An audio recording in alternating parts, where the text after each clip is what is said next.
रसायन की पाठशाला में आप सभी दोस्तों का एक बार फिर से बहुत स्वागत है। जैसा कि कल थोड़ा टेक्निकल प्रॉब्लम की वजह से केवल हम एक ही लेक्चर डाल पाए थे रासायनिक बलगतिकी का कि अपक्रिया की दर किसे कहते हैं, और अपक्रिया की दर का मात्रक भी हमने करवा दिया था। आज हम न्यू टॉपिक की ओर बढ़ रहे हैं, उसी को आगे बढ़ाते हैं। अपक्रिया की दर के प्रकार देखिए,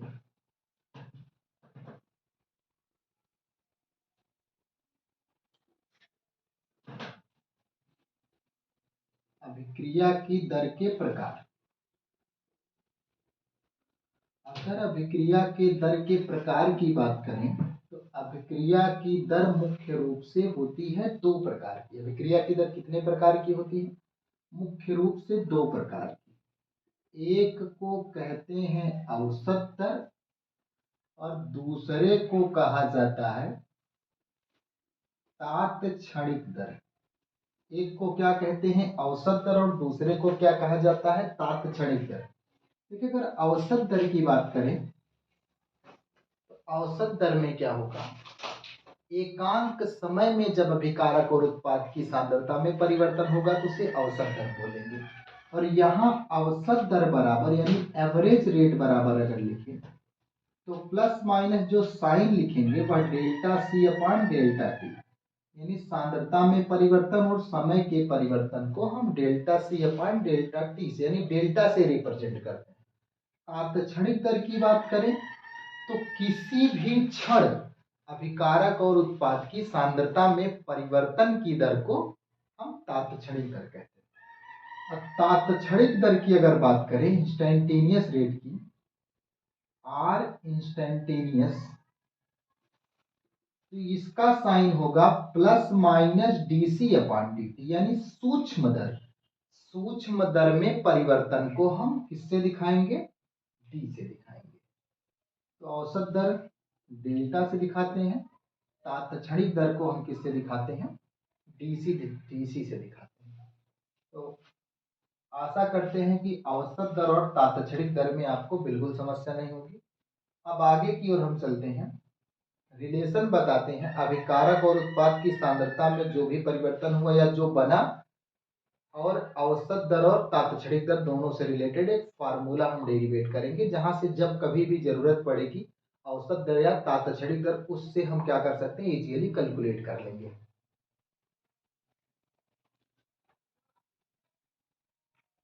रेडी। चलिए देखिए, आगे की ओर चलते हैं। वैसे इसको हम हेडिंग को ऐसे भी कह सकते हैं कि अभिकारकों के लुप्त होने और उत्पादों के बनने की दरों में संबंध। इट मीन से हुआ कि जब कभी भी अभिकारक गायब होगा तब जाके उत्पाद बनेगा, इसी में रिलेशन बता रहे हैं। जैसे मान लेते हैं, माना एक अभिक्रिया है, माना एक अभिक्रिया है, small A capital A plus small B capital C gives small D capital, small C capital C और स्मॉल डी कैपिटल। यहाँ देखिए, ए बी सी डी क्रमशः उत्पाद है, ए और बी अभिकारक है। स्मॉल ए small B small C small D एक कॉफिशिएंट है, गुणांक है। स्मॉल ए का गुणांक है, स्मॉल बी का गुणांक। इसकी वैल्यू एक को छोड़कर 2, 3, 4 कुछ भी हो सकती है। क्योंकि एक इसलिए नहीं छोड़ दिया हमने कि एक को लिखा नहीं जाता। अगर इसके लिए हम औसत दर की बात करें, फार्मूले में औसत दर की बात करें, तो औसत दर के लिए -1/a delta A upon delta T is equal होगा -1/b delta B upon delta T equal होगा -1/c delta C upon delta T equal होगा, सॉरी प्लस होगा एक, +1/d delta D upon delta T. जो गुणांक होगा हमेशा उसको हम बटे में दिखाएंगे। बाकी ए की सांद्रता में परिवर्तन बटे समय में परिवर्तन, बी की सांद्रता में परिवर्तन बटे समय में परिवर्तन। चूंकि अभिकारक है इसलिए इसको माइनस साइन से दिखा रहे हैं, और ये उत्पाद है इसलिए इसको हम प्लस साइन से दिखा रहे हैं। अगर हम तात्क्षणिक दर की बात करें तो थोड़ा सा ही अंतर होगा।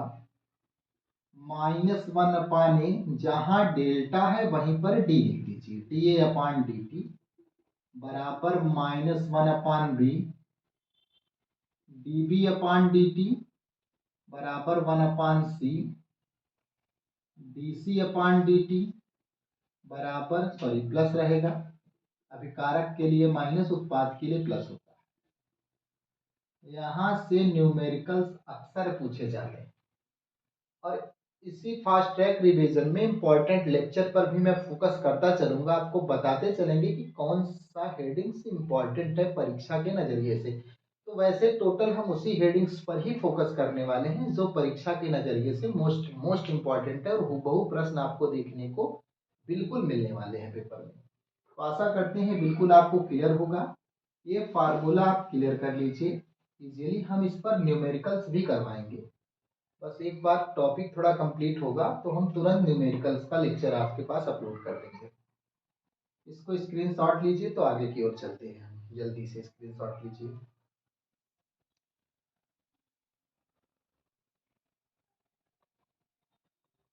चलिए नेक्स्ट इंपॉर्टेंट टॉपिक की बात करते हैं। हमारे पास नेक्स्ट हेडिंग है अभिक्रिया की कूट, मोस्ट इंपॉर्टेंट हेडिंग। एक प्रश्न यहाँ से 100% बनेगा, चाहे न्यूमेरिकल्स फॉर्म में बने, चाहे डेरिवेशन फॉर्म में बने, या फिर डेफिनेशन फॉर्म में बने। अभिक्रिया की कूट, अभिक्रिया की कूट, ऑर्डर ऑफ रिएक्शन। अगर परिभाषा की बात की जाए तो किसी रासायनिक अभिक्रिया में, किसी रासायनिक अभिक्रिया में, किसी रासायनिक अभिक्रिया में अभिकारक के सापेक्ष, अभिकारक के सापेक्ष सांद्रता पद की घात को, सांद्रता पद की घात को अभिक्रिया की कोटि कहते हैं। अभिक्रिया की कोटि कहते हैं।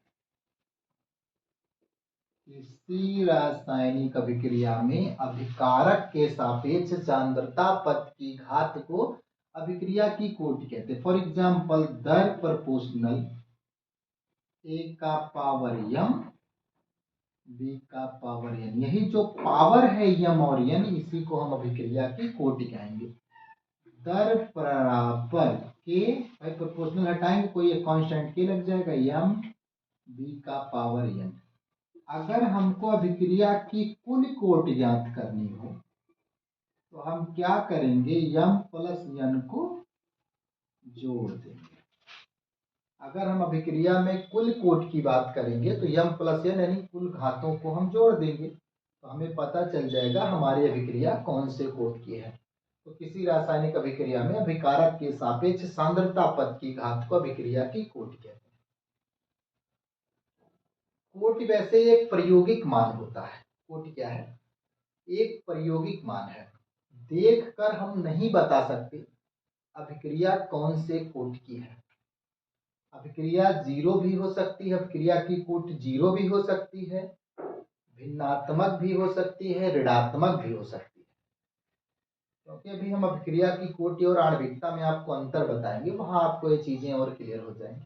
फिलहाल इसका स्क्रीनशॉट लीजिए। तो अभिक्रिया की कोटि के हम प्रकार की बात करेंगे। वैसे हमारे पास अभिक्रिया की कोटि शून्य कोटि है, प्रथम कोटि है, द्वितीय कोटि है और तृतीय कोटि भी है, लेकिन हमारे सिलेबस के अकॉर्डिंग हम बात करेंगे। हमारे इंटर यूपी बोर्ड के सिलेबस में केवल दो कोटि हमारे पास इंपॉर्टेंट है, एक शून्य कोटि की अभिक्रिया है, एक प्रथम कोटि की अभिक्रिया है। तो नोट डाउन करिए, तो इसकी बात करते हैं जल्दी से।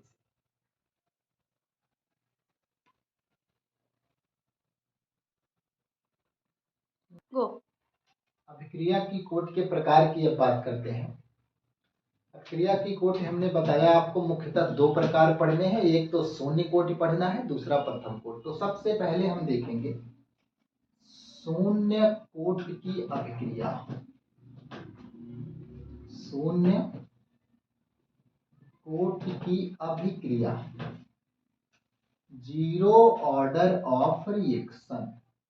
शून्य कोटि की अभिक्रिया किसे कहेंगे हम? शून्य कोटि की अभिक्रिया, पहले डेफिनेशन समझिए। ऐसी रासायनिक अभिक्रिया जिसकी दर अभिकारक की सांद्रता पर निर्भर नहीं करती, उसे हम शून्य कोटि की अभिक्रिया कहते हैं। फिर से सुनिए, ऐसी रासायनिक अभिक्रिया, ऐसी रासायनिक अभिक्रिया,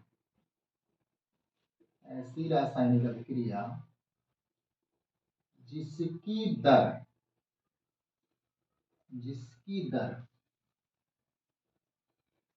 अभिकारक की, जिसकी दर अभिकारक की सांद्रता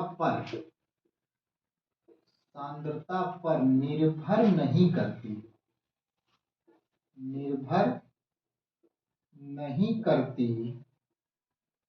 उसे शून्य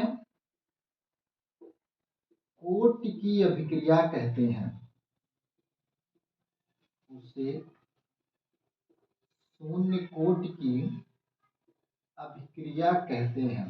फिर से सुन लीजिए, ऐसी रासायनिक अभिक्रिया जिसमें अभिक्रिया की दर, ऐसी रासायनिक अभिक्रिया जिसमें, जिसकी दर, ऐसी रासायनिक अभिक्रिया जिसकी दर, सही है, जिसकी दर मतलब रेट ऑलवेज किस पर डिपेंड करती है? कॉन्सेंट्रेशन पर। किसकी? रिएक्टेंट, अभिकारक की जो मात्रा होगी, जो कॉन्सेंट्रेशन है, हमारी अभिक्रिया की दर पूरी तरीके से उसी पर निर्भर करती है। अगर रेट ऑफ रिएक्शन अभिकारक की सांद्रता पर निर्भर ही ना करे तो हम उसको क्या बोलेंगे? ये है शून्य कोटि की अभिक्रिया। फॉर एग्जाम्पल लिखेंगे, दर प्रोपोर्शनल 1 का पावर 0, तो दर बराबर प्रोपोर्शनल हटाएंगे, कांस्टेंट के लग जाएगा। चूंकि ए का पावर 0, इट मींस अभिकारक नहीं है, क्योंकि रेट ऑफ रिएक्शन अभिक्रिया की दर पर निर्भर, अभिक्रिया की जो दर है वह अभिकारक के कॉन्सेंट्रेशन पर निर्भर नहीं करती। एग्जाम्पल्स भी देख लीजिए,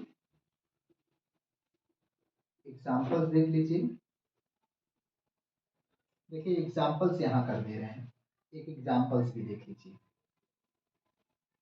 जैसे हमारे पास हाइड्रोजन और क्लोरीन के संयोग से हाइड्रोजन क्लोराइड का बनना एक शून्य कोटि की अभिक्रिया का एग्जाम्पल है। जैसे H2 गैस फॉर्म में, Cl2 गैस फॉर्म में बनेगा 2HCl, लेकिन यहाँ H new, it means sunlight उपस्थित होना आवश्यक है। यानी हाइड्रोजन और क्लोरीन जो आपस में संयोग करके हाइड्रोजन क्लोराइड बना रहा है, वह प्रकाश की उपस्थिति में बना रहा है। अगर प्रकाश यहाँ पर प्रेजेंट नहीं होता तो इसका मतलब है कि हाइड्रोजन क्लोराइड का बनना संभव नहीं था। इट मीन्स जो रेट ऑफ रिएक्शन है वह सूर्य के प्रकाश पर निर्भर कर रही है, हाइड्रोजन और क्लोरीन पर निर्भर नहीं कर रही है। तो यह एक किस अभिक्रिया का उदाहरण होगा? यह एक शून्य कोटि की अभिक्रिया का उदाहरण होगा। तो आशा करते हैं कि रेट ऑफ रिएक्शन में शून्य कोटि की अभिक्रिया की डेफिनेशन आपको अच्छे से समझ में आई होगी। और नेक्स्ट हम बात करेंगे शून्य कोटि की अभिक्रिया का समाकलित वेग समीकरण। स्क्रीनशॉट लीजिए तो हम बात करते हैं उसकी।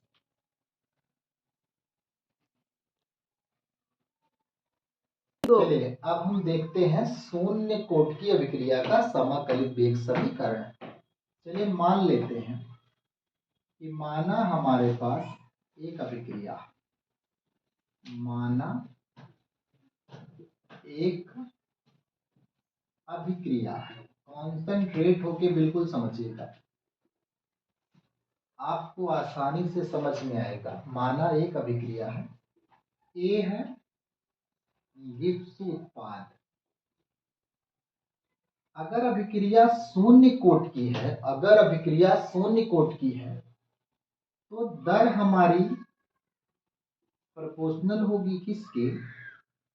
ए की पावर शून्य के। रेट हम लिखें इंस्टेंटेनियस रेट के फॉर्म में लिखें, तो माइनस dA/dt बराबर के हो जाएगा। बात आ रही बेटा समझ में? भाई इंस्टेंटेनियस रेट लिखे तो अभी जस्ट इसके पहले हमने आपको दर समीकरण में बताया था कि अभिकारक की सांद्रता में परिवर्तन बटे समय में परिवर्तन। अगर तात्क्षणिक दर है तो डी से लिखेंगे और अगर औसत दर है तो डेल्टा से लिखेंगे। चूंकि समाकलन अगर करना है तो हम डेल्टा नहीं, हमको डी यानी तात्क्षणिक दर ही लेनी है। dt को यहां ले जाइए, माइनस dA बराबर के इंटू dt हो जाएगा। माइनस dA बचा है बराबर के इंटू dt हो जाएगा। एक काम करते हैं, दोनों पक्षों का समाकलन करने पर, दोनों पक्षों मीन्स dA का और k इंटू dt का समाकलन करते हैं। देखिए समाकलन करेंगे तो चूंकि माइनस साइन है बाहर आ जाएगा, k कांस्टेंट है बाहर हो जाएगा, ये हो जाएगा t। हम के अगर dA का इंटीग्रेशन देखें तो माइनस a आएगा, dt का देखें तो k इंटू टी आ जाएगा, dt का t होगा। और समाकलन जब भी किसी वैल्यू का करते हैं तो उसमें एक कांस्टेंट समाकलन स्थिरांक c लग जाता है। इक्वेशन नंबर फर्स्ट एक कंडीशन देते हैं, यदि टाइम t 0 हो तो जो a है, a बराबर क्या हो जाएगा a0। अगर समय 0 होगा अभिकारक का भी पार्ट खर्च नहीं होगा। इस मान को समीकरण 1 में रख दो, माइनस a के स्थान पे रखोगे तो ये नॉट हो जाएगा बराबर k गुणे t का मान 0 प्लस c बराबर आपको मिल जाएगा माइनस a0। एक काम करते हैं, c का मान समीकरण 1 में रखते हैं। समीकरण 1 में रखने पर c का मान कहाँ रखते हैं, समीकरण 1 में। c का मान समीकरण 1 में रखेंगे, c का मान समीकरण 1 में रखेंगे, a के स्थान पे हो जाएगा माइनस a बराबर kt प्लस माइनस माइनस, चूंकि c का मान है माइनस a0, ये माइनस में इधर लाओगे तो प्लस में हो जाएगा। kt बराबर a0 माइनस a, k बराबर a0 minus a upon T. इसको मान लीजिए आप समीकरण नंबर 2। समीकरण 2 को ही हम शून्य कोट की अभिक्रिया का समाकलित वेग समीकरण कहते हैं। समीकरण 2 को ही हम शून्य कोट की अभिक्रिया का समाकलित वेग समीकरण कहते हैं। आशा है कि ये डेरिवेशन आपको बहुत परफेक्ट समझ में आया होगा। तो एक बार आप प्रीवियस जहां भी डाउट हो वीडियो को प्रीवियस करके देख लीजिएगा और आप इसका स्क्रीनशॉट लीजिए, तो हम आगे प्रथम कोट की अभिक्रिया की बात करते हैं।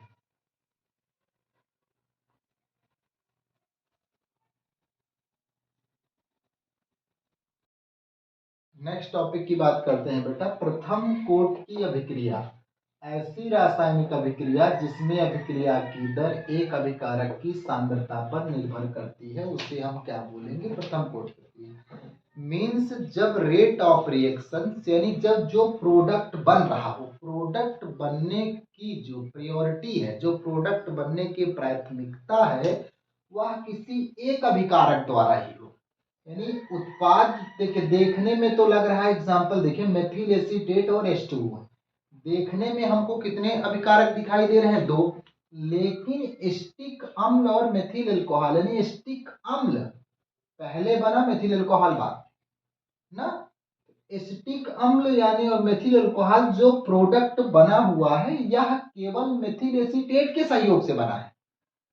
जल का कोई सहयोग नहीं है, जल की कॉन्सेंट्रेशन फिक्स होती है या अभिकारक की तरह कार्य नहीं करता।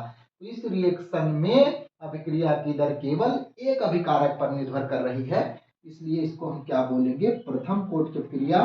तो दर बराबर के CH3 COO यानी अभिक्रिया की जो दर है वह ऑलवेज अभिकारक की सांद्रता पर निर्भर करती है, उत्पाद की सांद्रता पर निर्भर नहीं करेगी।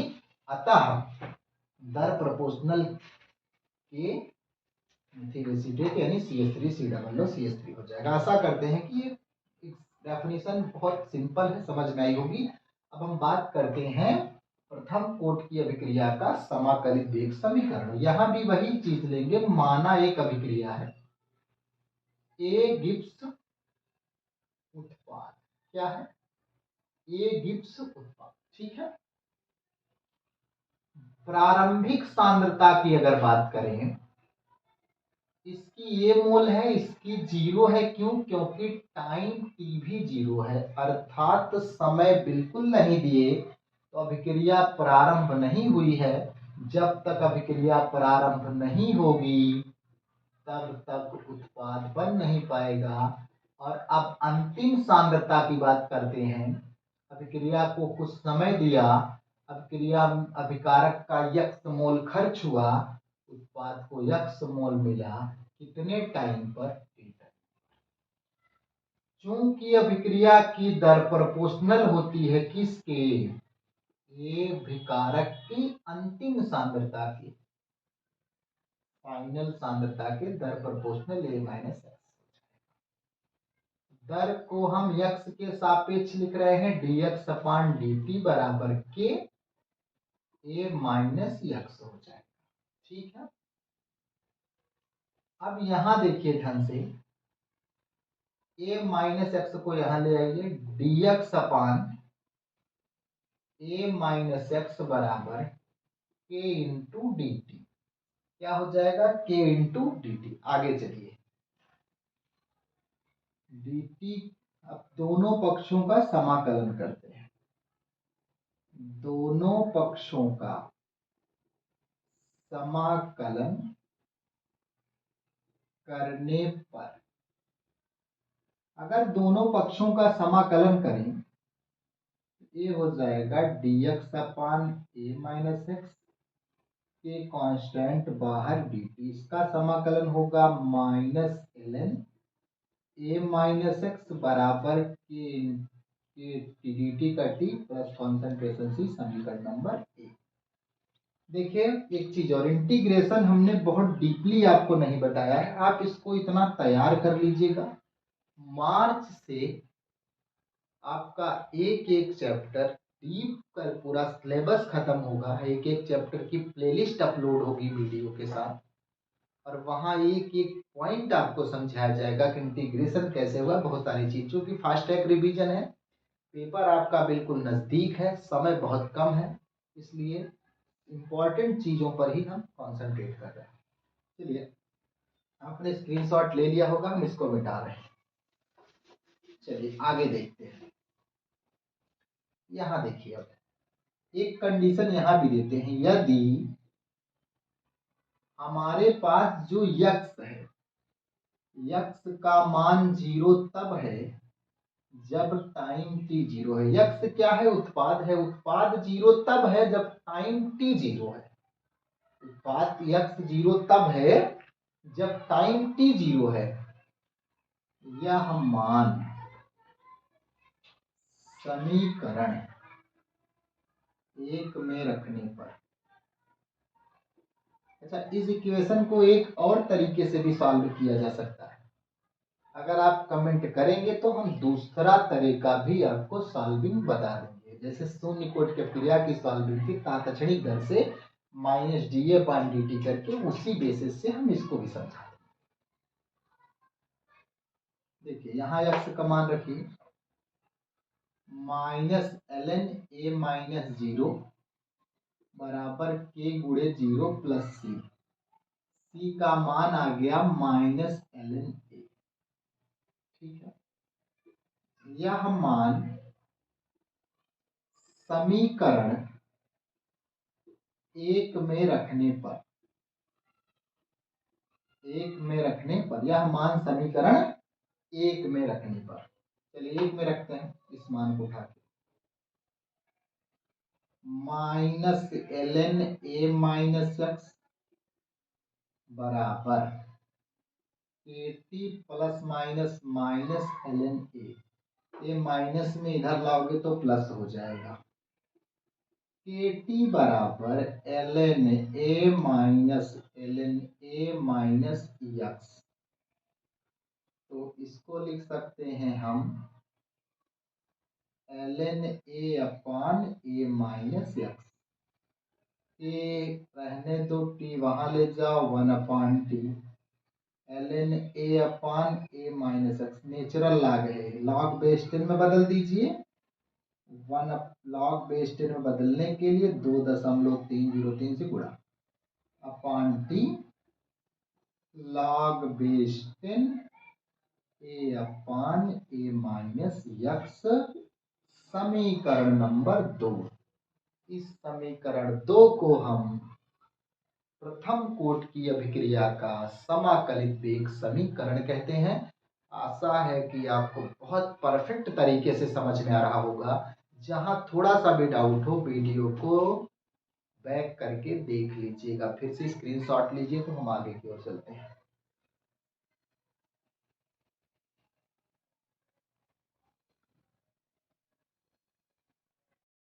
अब हम बात करते हैं प्रथम कोटि की अभिक्रिया के लिए अर्धायु। इसके लिए आपको एक कंडीशन देनी होगी। ऐसा समय जिस समय पर अभिकारक की प्रारंभिक सांद्रता उत्पाद की आधी रह जाती है उसे अर्धायु कहते हैं। यानी वह समय जिस समय पर अभिकारक की प्रारंभिक सांद्रता उत्पाद की आधी रह जाती है उसे क्या कहते हैं? अर्धायु कहते हैं। जैसे देखिए, टाइम जो टी है एक हाफ तब होगा जब अभिकारक की प्रारंभिक सांद्रता जो ए है वह उत्पाद मतलब यक्स ही तो था ना बेटा, यक्स की क्या हो जाए? ये आधी हो जाए। यह मान समीकरण 2 में रखने पर, 2 क्या है? के बराबर 2.303/t log base 10 a upon a minus x। Solve करिए, आएगा log base 10 a upon a minus x के स्थान पे a/2 रखोगे, a/2 आएगा, ऐसे कट गया, 2 चला गया ऊपर। यहाँ देखिए, के बराबर 2.303/t लॉग बेस 10 2।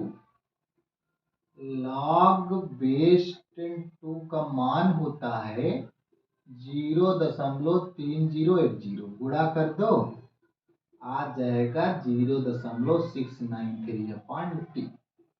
ये आपका निकल गया के। इसको कहते हैं प्रथम कोटि की अभिक्रिया के लिए अर्धायु। बेटा इस पर बहुत सारे न्यूमेरिकल्स पूछे जाते हैं जहां से डायरेक्टली आप के का मान ज्ञात कर सकते हैं। आशा करते हैं आपको समझ में आ रहा होगा। अगर चैनल पे जो वीडियो हैं समझ में आ रहा है तो चैनल को लाइक करिए, सब्सक्राइब करिए, शेयर करिए। स्क्रीनशॉट लीजिए बेटा। तो आगे की ओर चलते हैं। 1-2 हमारे पास हेडिंग्स और है, उसी को बता के हम वीडियो को एंड करेंगे। फिर न्यूमेरिकल्स प्रॉब्लम्स का एक वीडियो इसी चैप्टर का पड़ेगा जिसमें लगभग हर टाइप के न्यूमेरिकल्स इन्वॉल्व रहे।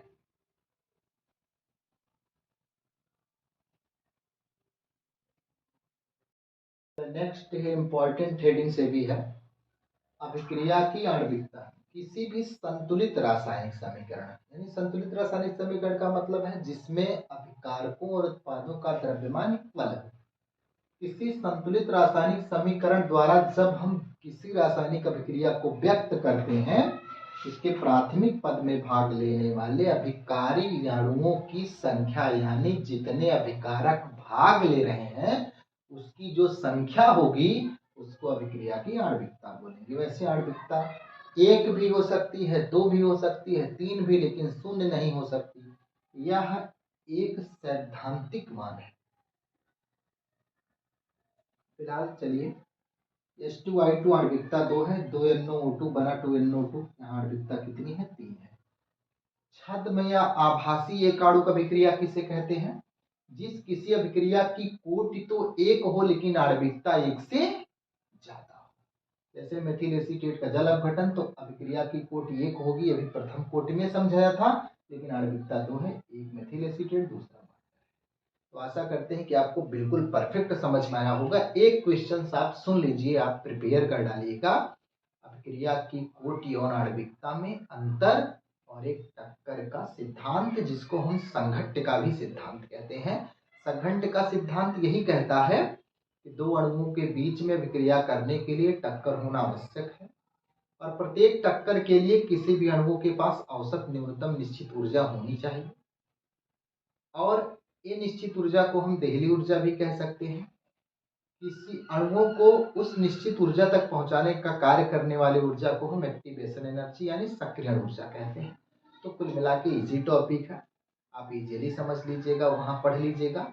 बाकी इंपॉर्टेंट पार्ट्स हमने आपको लगभग क्लियर करवा दिए हैं। और अब हम अगले लेक्चर में जस्ट न्यूमेरिकल्स प्रॉब्लम्स की बात करेंगे। एक एक न्यूमेरिकल्स अलग अलग टाइप्स के 1 घंटे के लेक्चर में न्यूमेरिकल्स भी क्लियर कर देंगे। इसके बाद हम आपको पढ़ाएंगे कोऑर्डिनेशन कंपाउंड, उपसह संयोजनियों की। फिर सेकंड पेपर के कुछ लेसन्स को भी हम अच्छी तरीके से प्रिपेयर करा देंगे। आप मेरे द्वारा बताए गए सभी प्रश्नों को बेहतर तरीके से पढ़िए। आशा करते हैं कि आपका पेपर में बहुत अच्छा नंबर आएगा। अपने जो भी साथी जो 11th में पढ़ने वाले बच्चे हैं उनको जरूर बताइए कि मार्च से एक एक लेसन का डीपली वीडियो प्लेलिस्ट के द्वारा इस चैनल पर एक एक करके पूरा का पूरा वीडियो बहुत अच्छी तरीके की नोट्स अपलोड की जाएगी।